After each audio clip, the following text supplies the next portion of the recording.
세계를 품은 월드 크리스천 동력자 여러분 평안하십니까? 제가 살고 있는 텍사스 샌안토니오가 그동안 상당히 더웠는데 지난 며칠 사이에 지금 갑자기 추워졌습니다. 그래서 오늘 아침에 운동하러 나갈 때는 그냥 긴 바지, 긴 옷에다가 그 후드까지 입고 장갑까지 끼고 나갈 정도로 추운 날씨였습니다. 그러니까 이 섭씨로는 한 12도 정도 떨어졌는데 그게 평소에 35도, 엊그제까지만 해도 35도, 40도 되던 날씨가 갑자기 15도에서 12도로 떨어지니까 이 체감 온도가 엄청난 겁니다. 그래서 날씨가 많이 추워져가지고 제가 아주 몇 달 만에 이 넥타이까지 지금 맸습니다. 넥타이를 맸는데 저희 집이 이사갈 준비를 하느라고 이 장소가 지금 옮겨져가지고 이 거실에서 이렇게 하는데 조명도 시원치 않고 조금 불리합니다만 강의를 오늘 계속 하려고 합니다. 자, 월드 크리스천 무브먼트 세미나 이 퍼스펙티브 본 과목 15과목이 다 끝나고 이제 특강 1, 2 그리고 오늘 이제 특강 세 번째 특강의 17번째 시간인데 이 세 번째 특강은 상당히 길게 지금 진행되고 있죠. 그 제목 전체 주제가 21세기 우리가 살아가는 21세기 세계 선교의 21가지 트렌드 그 흐름에 대해서 지금 강의하는 가운데 오늘 17번째 시간으로 그 21가지 흐름 가운데는 14번째 흐름을 강의하도록 하겠습니다. 14번째 흐름이 뭐냐 하면은 자비량 선교.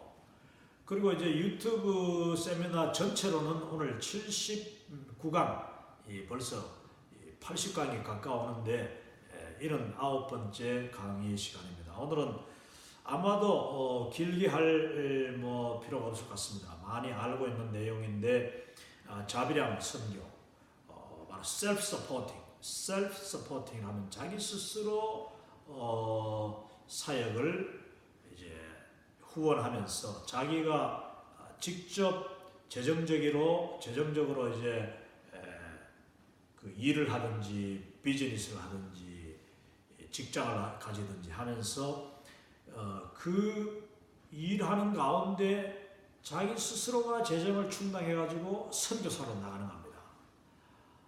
이것은 아주 정말 중요한 21세기 선교 전략 그 트렌드 가운데 하나인데 그걸 다른 말로는 텐트 메이킹, 텐트를 이제 메이킹한다. 이것은 신약 성경 사도행전에서 나오는 말씀이죠.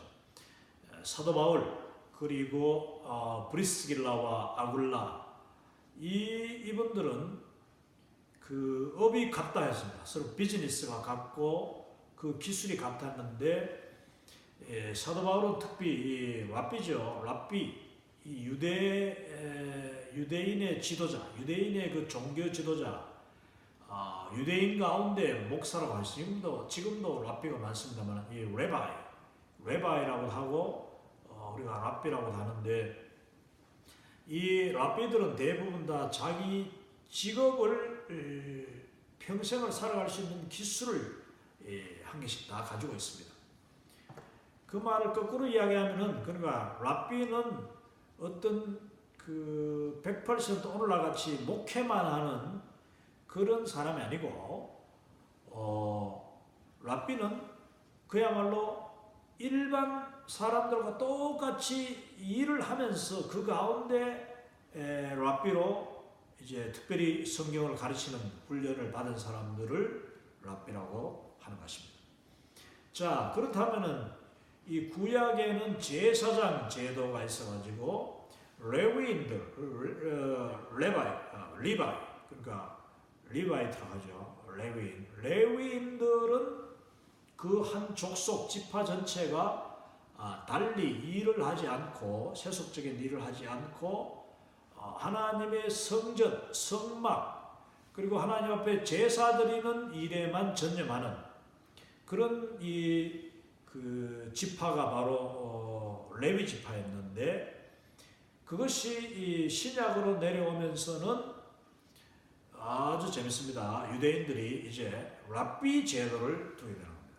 랍비 제도를 둬가지고, 이 랍비 제도는 유대인들이 사실상 나라가 없는 디아스포라 상태로 전 세계에 흩어져 유랑하던 그런 민족일 때에 흩어진 유대인으로 살아가던 시대에 그 있는 그 처소에서 그 나라, 그 환경, 뭐 그 전 세계 여러 군데 흩어져서 살았지 않습니까? 그 유대인들이 모두가 다 레위인이라 하고 그냥 풀타임으로 하나님의 일만 할 수 없어. 왜? 다 포로로 잡혀가 있고, 또 현장에서 아니면 먹고 살아야 되고, 가난과 싸워야 되고, 또 여러 가지 이방 정말 타민족 속에, 타문화 속에서 생존해야 되는 그 과정에서 유대인들은 랍비 제도를 이제 적극적으로 활용하는데, 이 랍비 제도가 이미 예수님 시대에서도 랍비라는 말이 나옵니다. 예수님 보고도 랍비요. 이 레바이의 가운데는 아주 라보니 하는 굉장히 대랍비, 그러니까 대제사장 한 가지로 그 랍비 중에서도 굉장히 존경받는 그런 또 랍비가 계시고, 일반적인 랍비가 있고, 또 그 랍비 훈련을 받는 그런 제자들, 젊은 오늘날 치면 신학생 같은 그런 이제 랍비 애들도 있었는데, 예수님은 공생의 당시 많은 사람들부터 랍비 아니면 라보니, 아주 극존칭을 받는 그런 랍비 중에서도 대랍비이셨던 예수님이죠.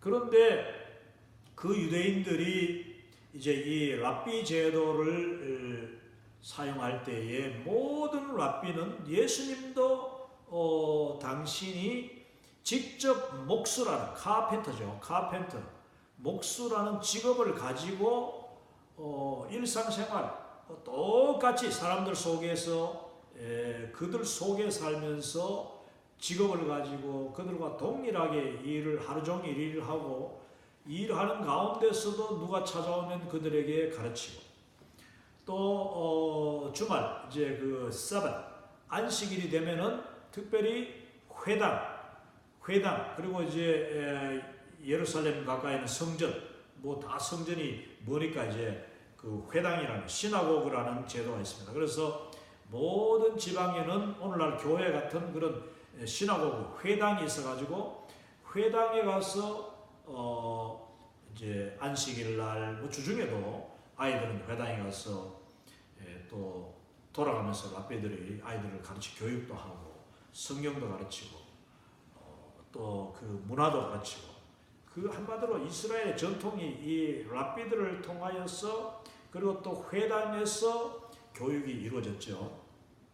자, 그 모든 랍비들이 자비량으로 랍비라고 해서 월급을 따로 받거나 다른 일을 안 해도 되는 게 아니라, 반드시 자기 직업을 가지고 자기 생업을 꾸려 나가고 자기 가족을 이끌어 갈 수 있을 때에 그 사람이 훌륭한 랍비가 될 수 있다.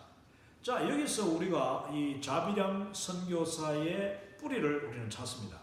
자, 텐트 메이킹이라고 하면은 바로 그 여러 직업 가운데서도 사도 바울이 이 공식적인 선교사로서 안디옥 교회에 파송받아 바나바와 바울이 이제 첫 선교사로 나가지 않습니까?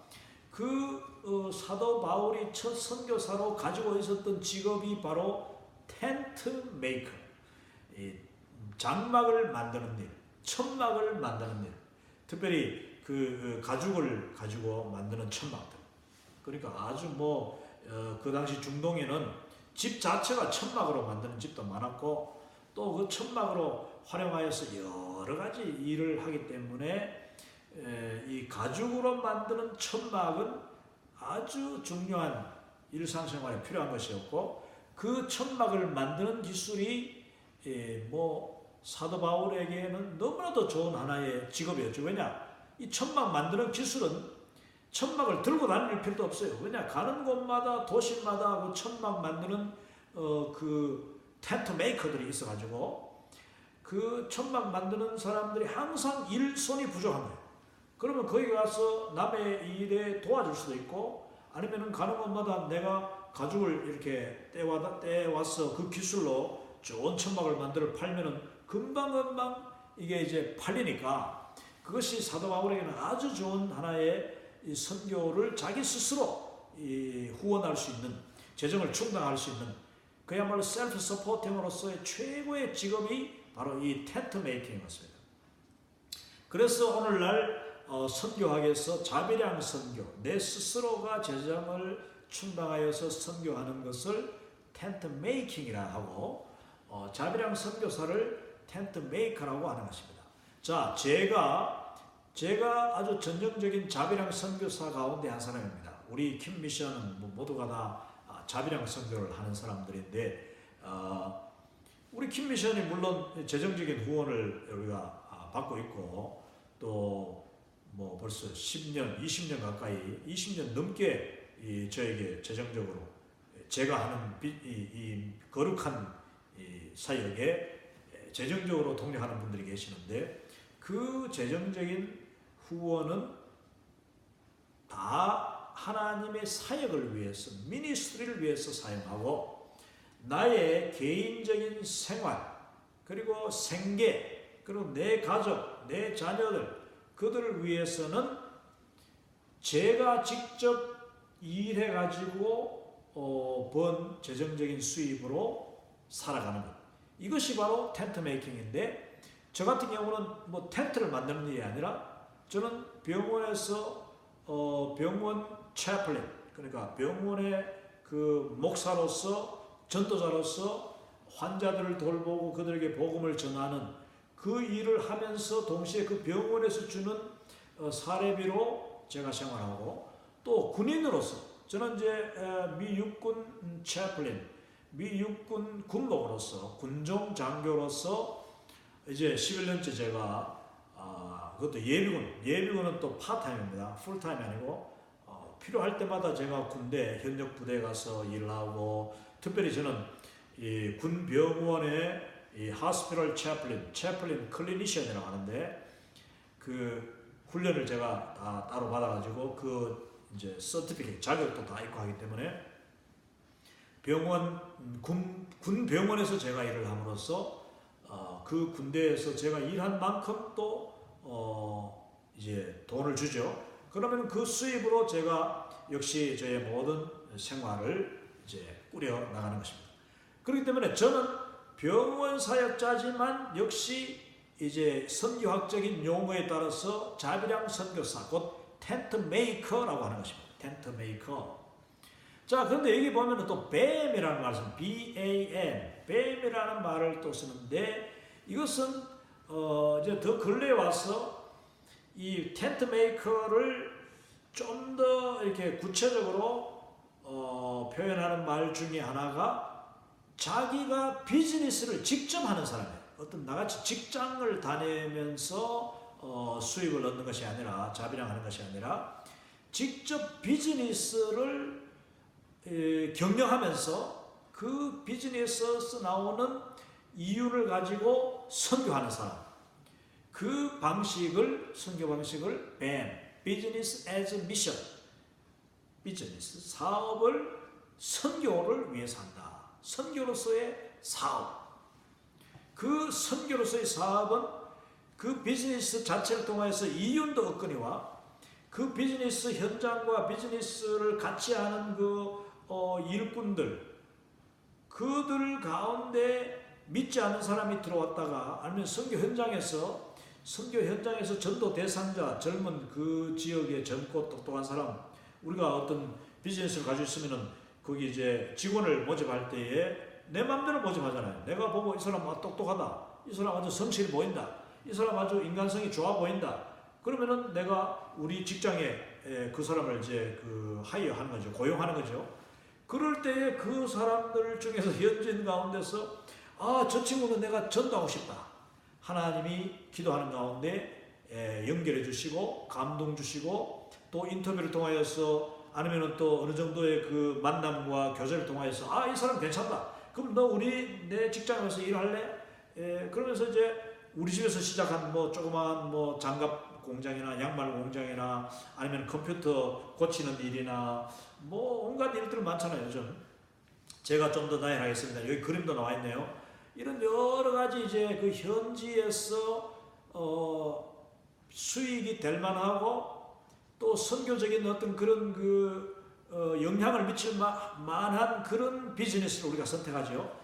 그럴 때 비즈니스는 나 혼자 하는 것이 아니라 현지인들을 고용할 수 있기 때문에 그 현지인들을 고용해가지고 그들을 같이 매일 하루에 10시간씩, 하루에 8시간씩 같이 일하고 점심도 같이 먹고 때로는 저녁도 같이 먹고 아침 일찍 오면 또 아침 식사도 하고 이렇게 하면서 가족처럼 이 직원들과 친해지다 보면은 그들에게 복음을 쉽게 전할 수가 있게 되는 겁니다.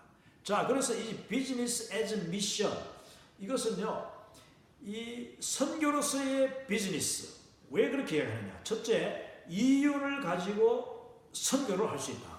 그리고 내가 그 이윤을 가지고 선교사가 살아갈 수 있다.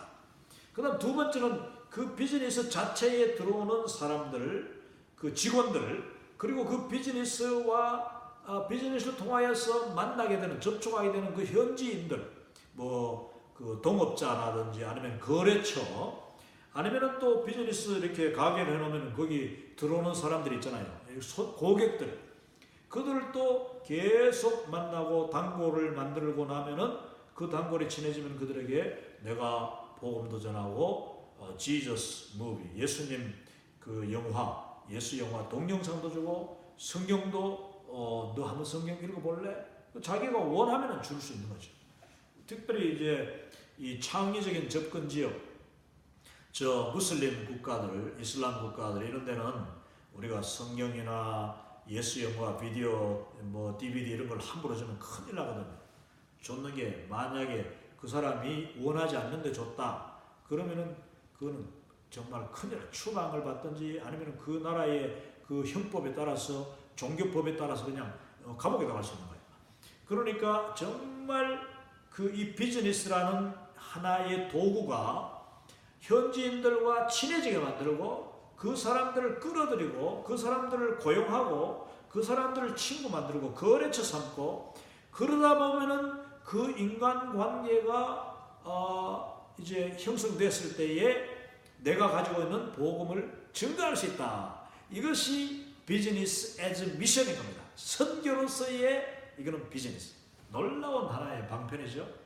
자, 그런데 만약에 나는 목사고 나는 또 선교사로 내가 파송받았는데 내가 목사가 무슨 직장을 가지고 내가 목사가 무슨 직업을 가지고 목사가 무슨 비즈니스를 하느냐 이렇게 생각하면은 이 사람은 21세기 선교의 흐름을 타지 못하는 사람이다. 21세기 세계 선교의 트렌드에서 아주 뒤떨어진 그야말로 19세기의 사고 20세기의 사고를 가지고 있는 분이다. 이렇게 우리가 이야기할 수 있겠죠.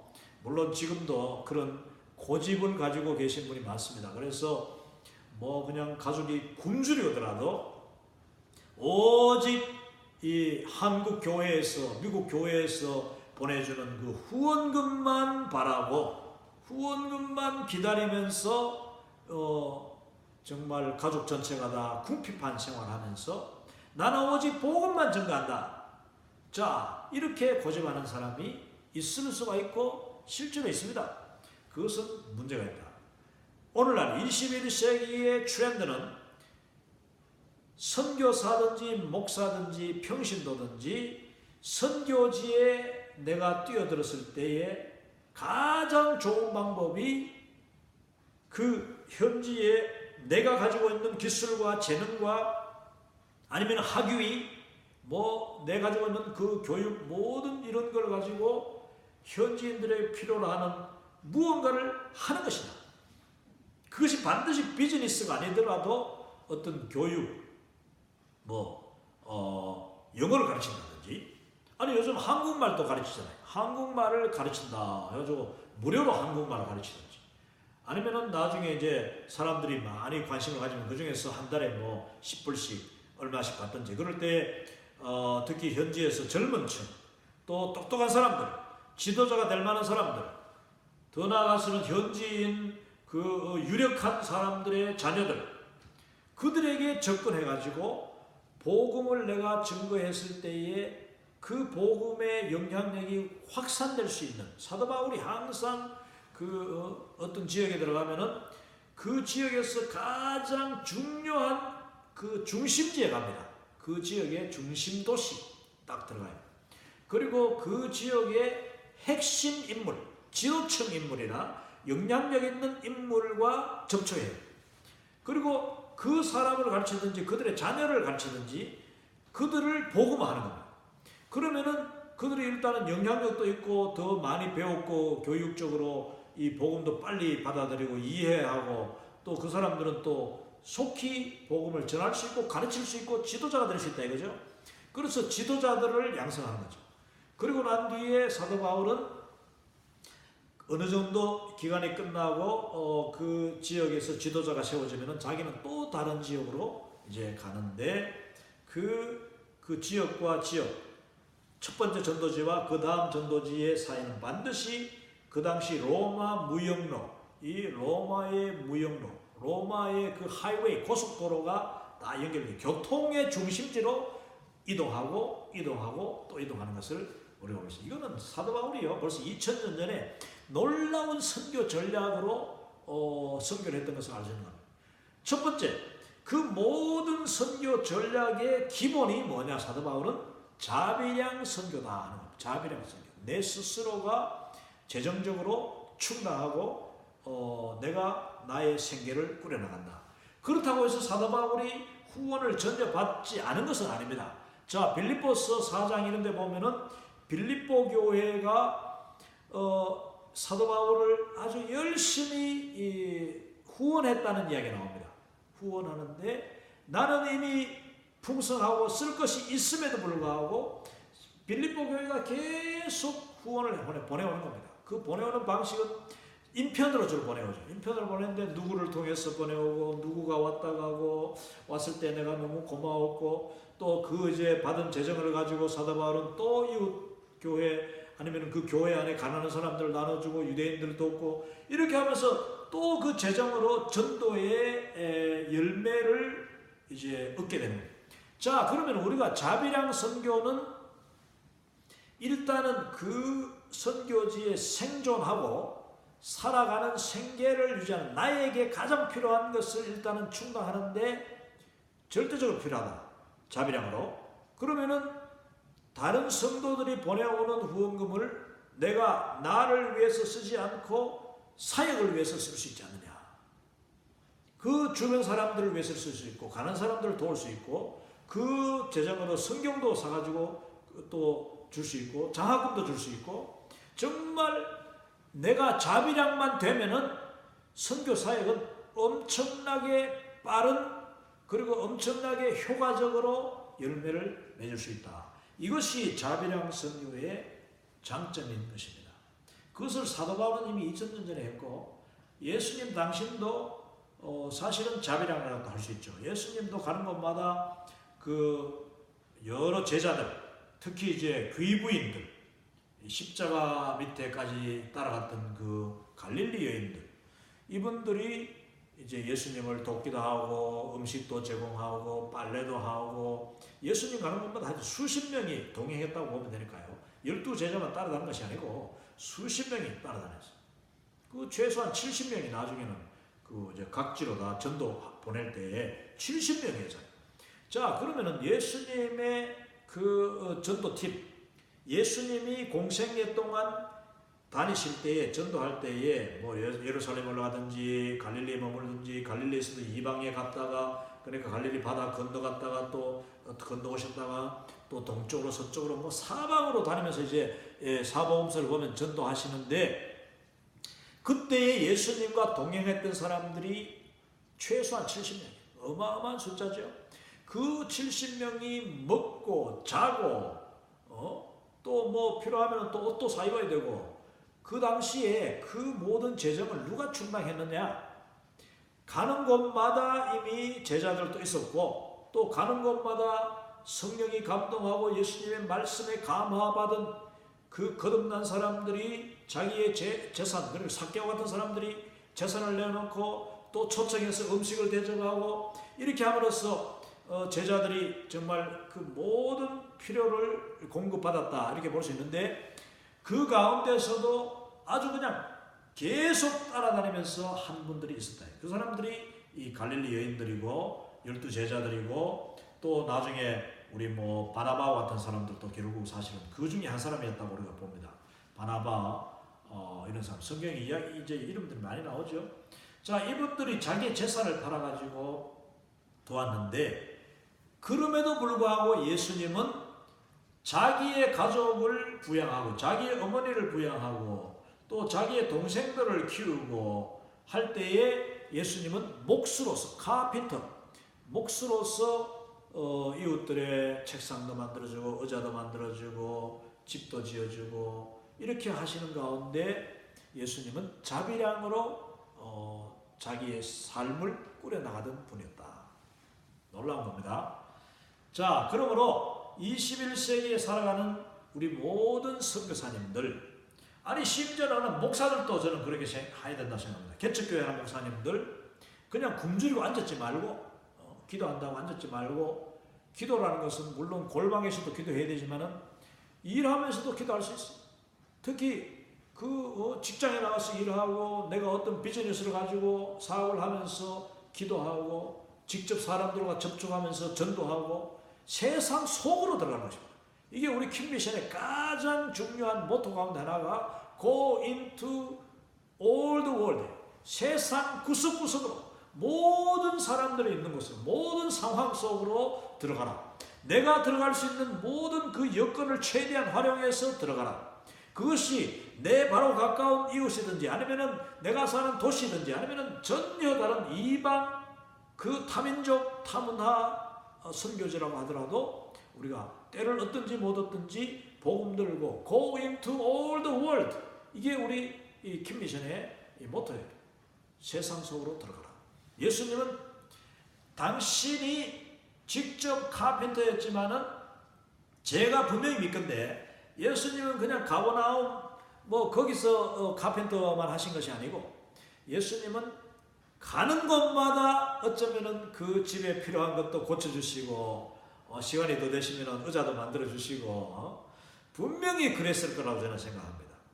이게 바로 예수님의 그 일상생활이었어요. 일상생활. 세상 사람들에게 이렇게 친절을 베풀고 테이블도 만들어주고 뭐 부서진 문도 이렇게 고쳐주고 혼자 사는 분들 많잖아요.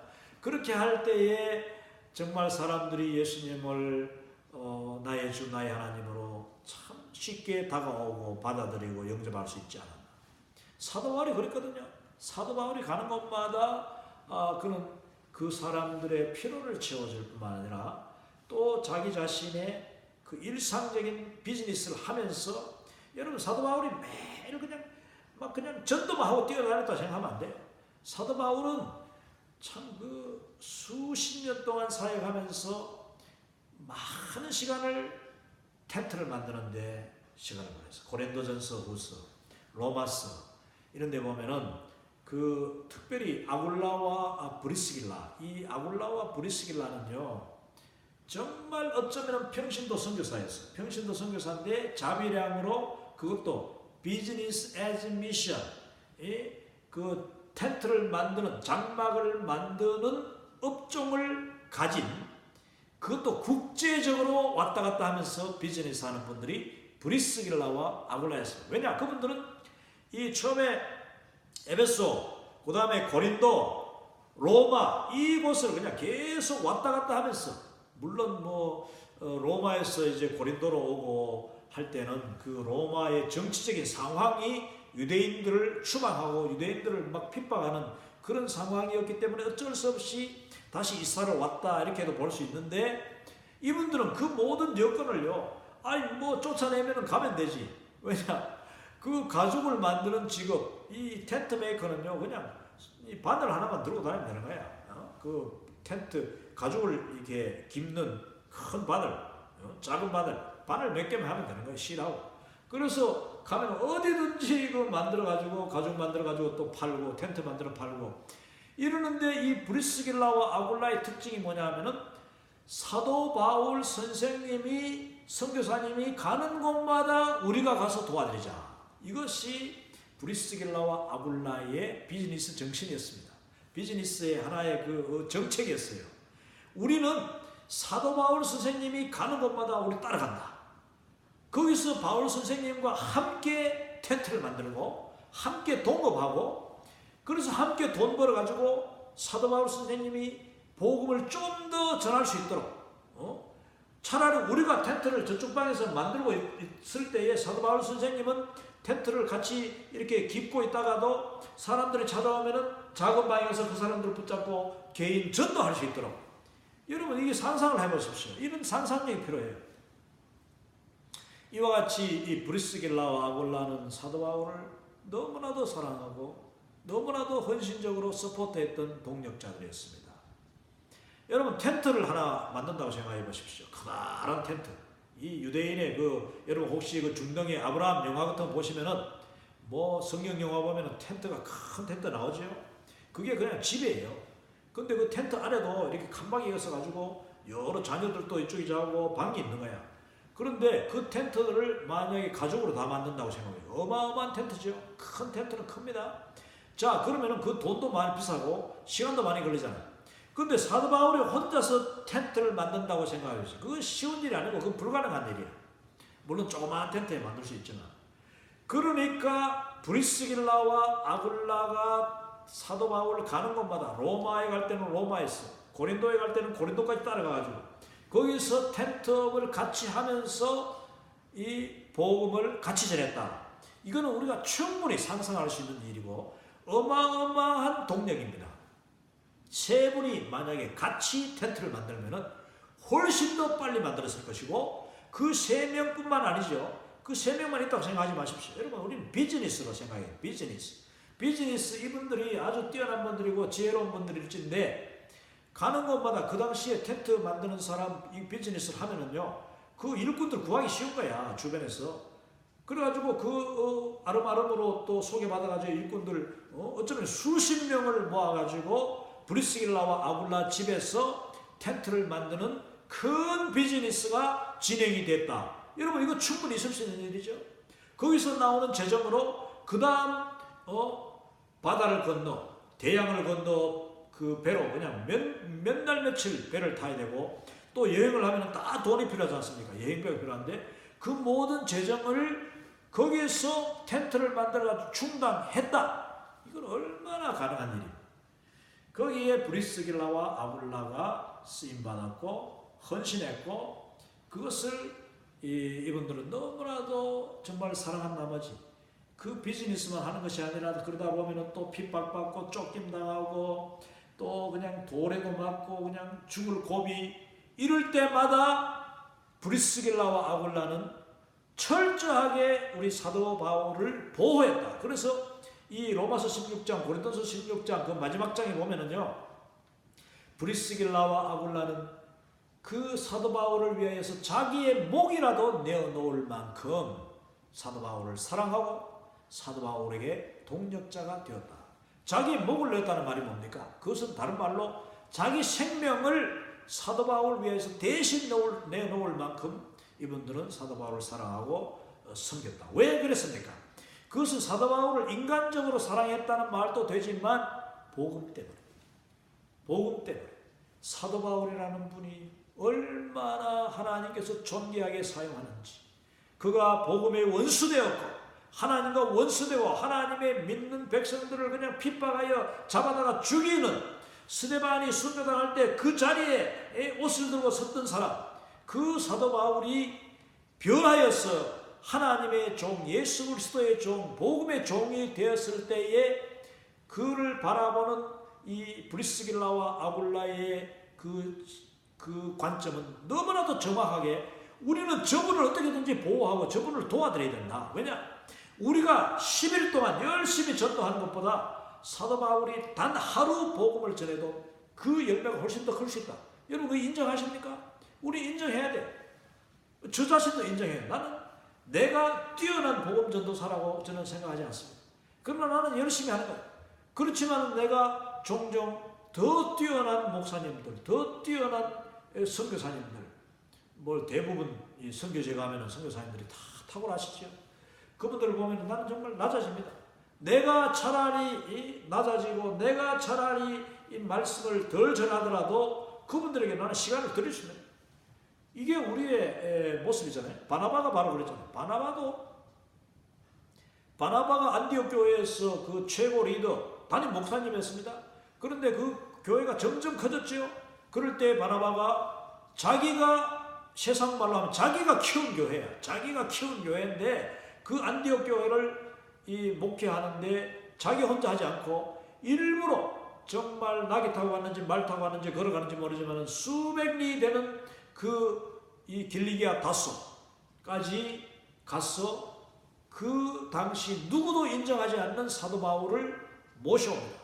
모셔와서 안디옥에서 함께 목회를 하는데 그 1년 동안 교회가 더 폭발적으로 늘어나고 나중에 하나님께서 결국 그 바나바와 바울 두 사람이 공동 목회, 공동 담임 목사나 마찬가지였는데 안디옥 교회가 성령님의 감동받고 성령님의 지시함을 받아가지고 기도하여 금식하여 이 바울과 바나바를 최초의 선교사로 세우게 되는 것입니다.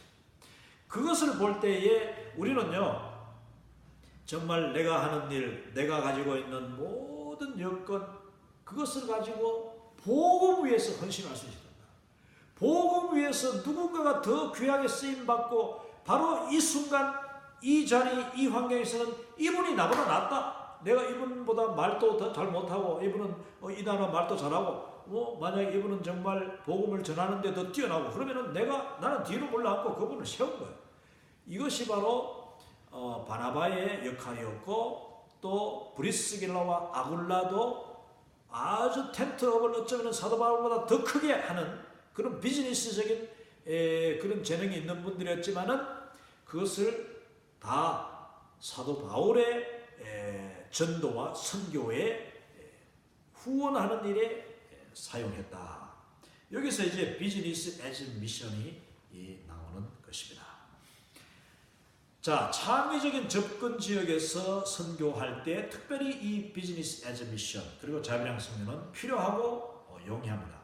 용의가 아니고 용이합니다.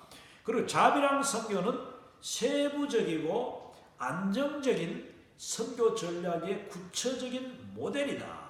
자, 세부적이다. 지금 이야기했죠. 아까 이것은 재정적인 것도 되고 인간관계도 되고 또 사람들을 끌어오는 복음의 대상자를 만드는 일도 되고 또 그리고 동력자들을 돕는 일도 된다. 동력자들을 돕는 일도 된다. 많은 선교지를 제가 방문하면서 그 선교지에서 사실 선교사님들로부터 도움받은 것은 내가 별로 없지만은 그 지역에서 살아가면서 정착해가지고 비즈니스하는 우리 크리스찬들로부터 도움을 받고 환영을 받고 재정적인 도움을 받고 또 그 어떤 현지에서 무슨 비즈니스 사역을 미니스트리를 할 때에 그 적극적으로 차를 준다든지 사람을 운전수를 준다든지 돈을 대준다든지 무슨 석구를 막 같이 사가지고 그 선교지 사람들에게 간다든지 이런 일들은요 비즈니스를 이 선교로 삼고 하는 평신도들로부터 크리스천 비즈니스맨들로부터 저는 너무나도 많은 도움을 받았습니다. 여기 보십시오. 이 닥터가 나옵니다. 맨 밑에 닥터. 그 현지 닥터들로부터 도움을 많이 받고 또 닥터들이 그 현지인들을 목사님보다도 훨씬 더 영향력 있게 케어하고 그들에게 복음 전하는 그런 선교사님들, 이 닥터 선교사님들을 저는 많이 봤습니다. 방글라데시에 갔을 때에도 그 방글라데시에 아주 오래된 그 병원이 뭐 벌써 수십 년 된 병원인데 한국에서 세운 병원이에요. 정말 그 아름다운 병원인데 거기는 하루에 수백 명씩 현지인들이 찾아오는데 거기에 닥터들이 보니까 한국 분들이 한 절반쯤 되고 현지 닥터들이 이제 그분들에게는 이제 월급을 주면서 하는 거예요. 그 월급은 다 어디서 오느냐? 뭐 그 병원에서는 조금씩밖에 안 받으니까 자체적인 그게 안 되고 한국에서 많은 교회와 개인 후원들이 이 돈을 재정을 보내가지고 방글라데시의 병원이 운영이 되고 있더라고요. 또 우리가 이제 에티오피아 갔을 때도 에티오피아의 그 아디스아바바에 있는 큰 그 병원 여러분 많이 들어보셨을 겁니다만 이제 서울에 있는 모교회가 그 병원을 짓고 후원하는데 아주 정말 귀한 일들을 많이 한 것을 봤습니다. 의사 선생님들 정말 중요하죠. 치과 선생님들. 또 그 우리가 타직스탄 갔을 때도 거기에 치과 의사로 사역하면서 현지인들을 케어하고 진료하고 돈도 받고 그리고 또 가난한 사람들은 그냥 치료도 하고 하면서 복음 전하는.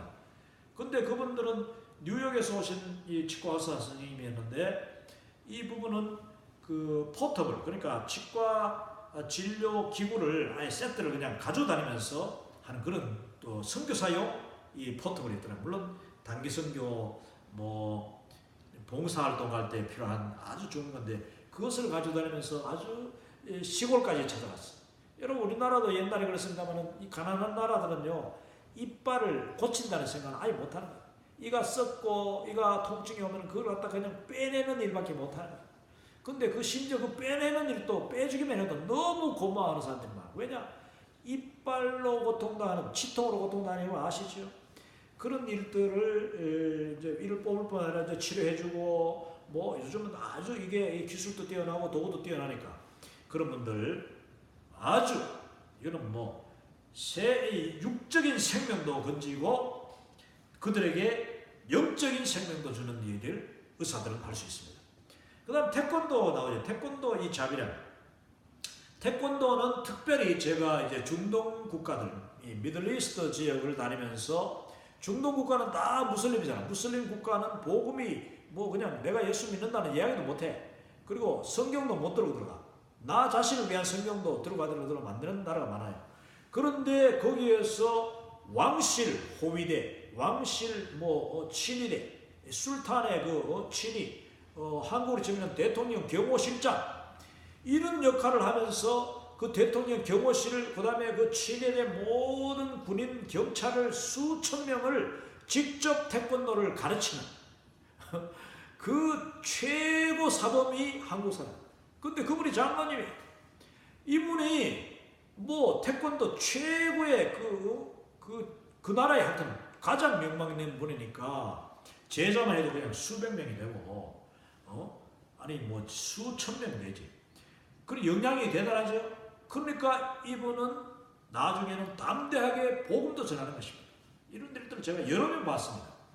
그리고 또 개인 선교사님 중에서도 이 저 북아프리카 지역에 뭐 제가 나라는 이야기하기 어렵습니다. 제가 사랑하는 그 한 선교사님은 태권도를 가지고 이제 그 나라에 들어갔는데 그 나라는 뭐 한국 사람도 없었습니다. 너무나도 가난하고 그 어마어마한 사하라 사막 그 바로 위에 있는 나라인데 그 나라에 태권도를 가져와서 가장 최고위층 그 나라의 장군, 뭐 군부, 뭐 독재하는 나라니까 장군들, 그 다음에 뭐 술탄의 그런 그 왕족들, 그 자녀들을 대상으로 태권도를 교육하면서 아주 놀라운 복음의 기회를 얻는 분들을 또 제가 많이 봤습니다. 이것은 정말 창의적인 방법이죠. 그리고 이제 간호사, 또 교사, 또 컴퓨터 하는 분들, 뭐 그 외에 보면은 심지어는 보일러 놓는 사람들, 플러머, 그러니까 배관공, 뭐 전기를 만드는 분들, 특히 이 이슬람 이런 나라 가면은요 의외로 컴퓨터 비싼 거는 그냥 수천 불짜리 쓰긴 쓰는데 이게 뭐 모르니까 기술이 없으니까 컴퓨터가 작동 안 하면 그냥 들어오는 거예요. 그러면은 그 선교사님들이 정말 그 컴퓨터를 고쳐주고 또 그 컴퓨터를 같이 고치고 하는 가운데 대화하고 컴퓨터 고치면 또 우리 집에도 와서 좀 고쳐달라고 또 집에 또 방문해가지고 또 그 자녀들에게 영향을 미치고 나중에는 물론 아까 이야기했죠 친해지고 난 뒤에 이제 내가 가지고 있는 예수님 복음 그리고 또 비디오 뭐 이런 것을 전달하시는 것입니다. 이런 일들을 제가 너무너무 많이 봤고 여자분들은 이제 미용 기술이 이게 정말 한국 사람들은 참 기술이 대단하죠. 거기다가 이제 네일 아트, 이 손톱 요즘은 저는 뭐 그거 반대합니다만 그래도 뭐 이거 참 좋아하는 사람들이 많아. 특히 저 중동 같은 데 가면 여자분들이 할 일이 없으니까 이 돈은 많고 그러니까 이제 네일 아트 손톱 맡겨놓고 이제 졸다가 이제 참 고맙다 하고 예쁘게 해주면 좋아하죠. 그러면서 그 네일 아트를 통하여서 돈도 많이 벌고 그러면서 또 선교사님들도 지원하고 자기도 또 그 네일 아트 현지인들을 보고만 한다. 그게 고객들을 보고만 한다는 것보다도 제가 보니까 그 네일 아트는 혼자 하는 게 아니에요.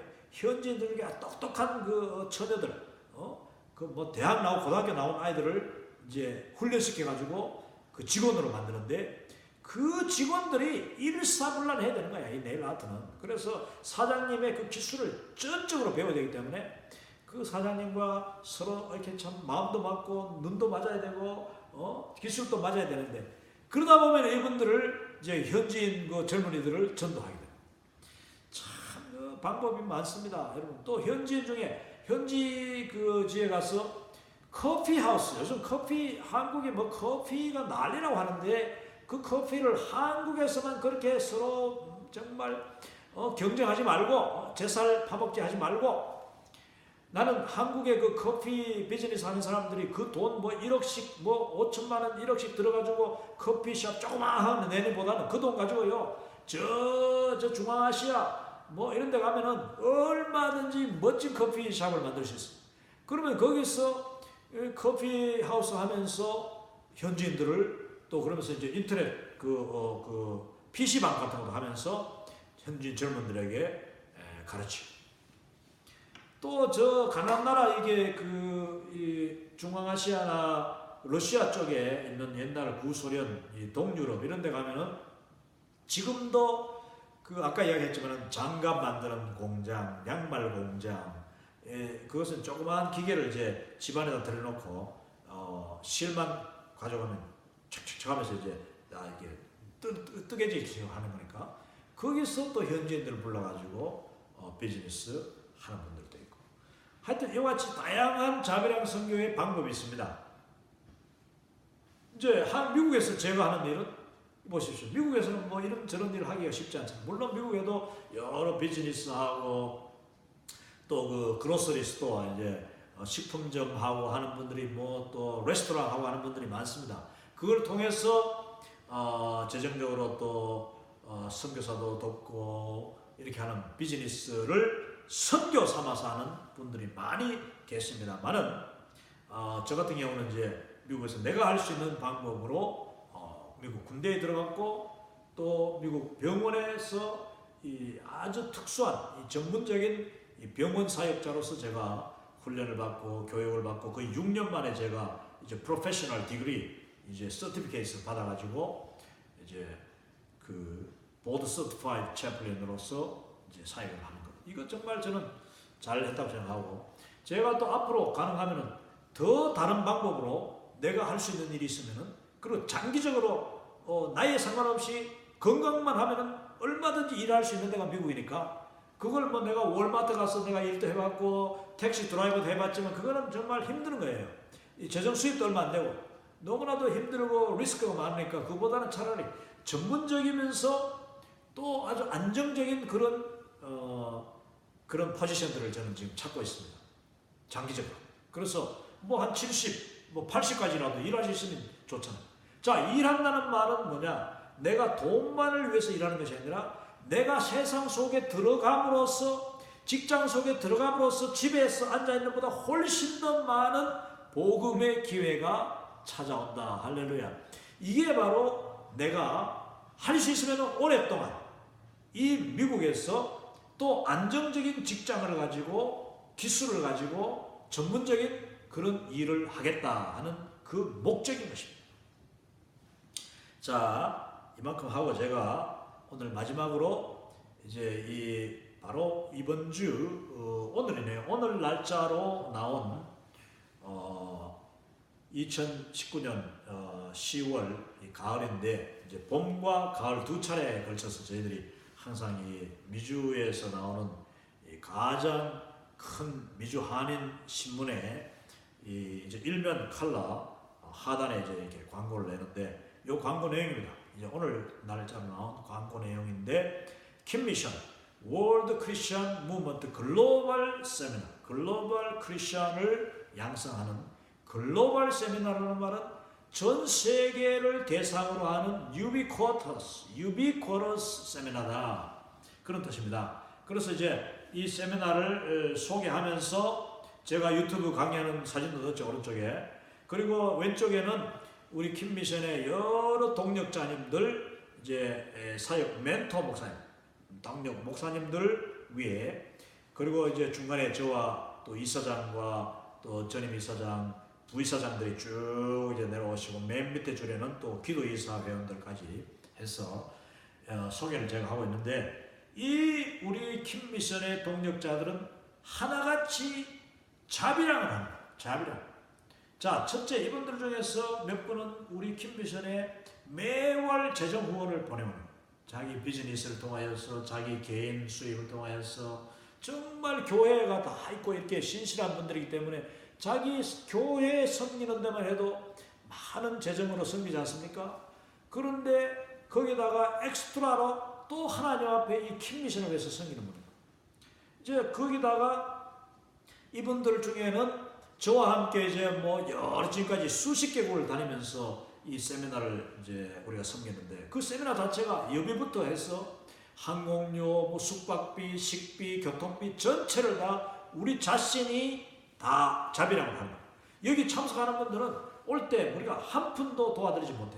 뭐 그만큼 우리 재정도 없지만은 이제 자기가 직접 항공표를 끊고 자기가 직접 그 와서 숙박료를 내고 모든 숙식비를 다 내면서 거기다가 또 거기 모이는 선교사님들 세미나 오는 분들한테 식사도 대접하고 선물도 가져오고 우리 이사장님 같은 경우는 뭐 올 때마다 그냥 라면을 어마어마한 이민 가방에다가 막 수십 개를 수많은 박스들을 가져와서 라면 뭐 초코파이를 가져와서 또 주시기도 하고 또 온갖 선물도 보내주고 여러분 정말 우리는 재밌게 하나님의 사역합니다. 그런데 그 모든 재정적인 것은 자기 자신이 되고 있다는 거예요. 이분들이 바로 그분들이다. 제가 자세하게 뭐 크게 소개하지 못해도 이렇게 함으로써 우리 동력자님들이 킴미션이 어떻게 지금 운영이 되고 있는가, 킴미션에 동력하는 분들은 어떤 분인가 제가 아시라고, 또 여러분 중에서도 우리 킴미션과 동력하고 싶은 분이 있으면 연락 주십시오. 이 밑에 다 연락처가 있죠.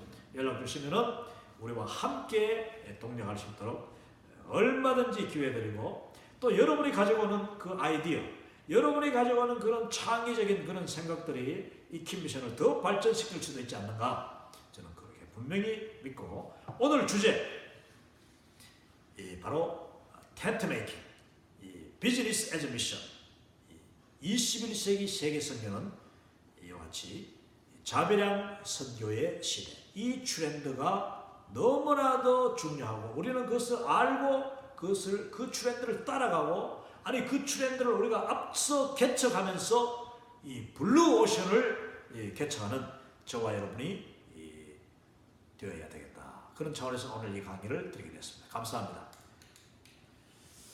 자, 이거 오늘 할 때마다 이게 잘 말을 안 들어가지고 제가 감사합니다.